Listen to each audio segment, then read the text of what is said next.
इस्लामाबाद में parliament lodges के दाखिली रास्तों पर गाड़ियां पार्क होने की वजह से इमरजेंसी की सूरत में अरकान पार्लियामेंट को शदीद दुश्वारी का सामना करना पड़ता है। इस तशवीशनाक सूरत हाल का जायजा लेने के लिए डिप्टी स्पीकर कौमी असम्बली सैयद मीर गुलाम मुस्तफा शाह ने पार्लियामेंट लॉजेस का दौरा किया और पार्लियामेंट लॉजेस के गेट और दीगर दाखिली रास्तों पर गाड़ियां पार्क किए जाने पर सख्त बरहमी का इजहार किया।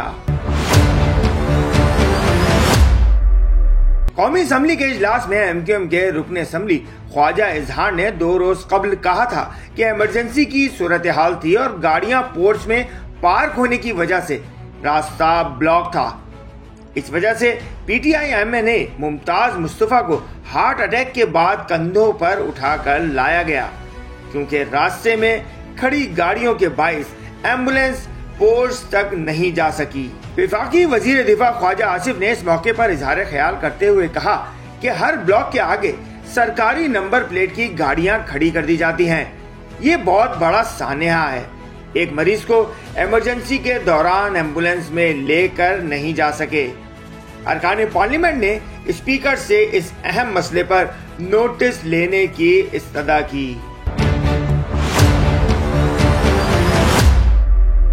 स्पीकर कौमी असम्बली सरदार अयाज सादिक से अरकान असम्बली की शिकायत के बाद डिप्टी स्पीकर ने पार्लियामेंट लॉजेस का तफसीली दौरा किया। डिप्टी स्पीकर ने सिक्योरिटी और सफाई सुथराई समेत दीगर इंतजामात का जायजा भी लिया।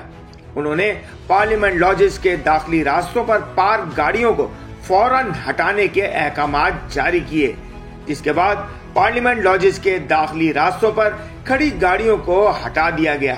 डिप्टी स्पीकर ने पार्लियामेंट लॉजेस की सिक्योरिटी पर मामूर अमले को एक पार्लियामेंट लॉजेस के दाखिली और खारजी रास्तों को मुस्तकिल बुनियादों पर क्लियर रखने की हिदायत कर दी है। M2M उर्दू, जुड़े रहें मिनट टू मिनट।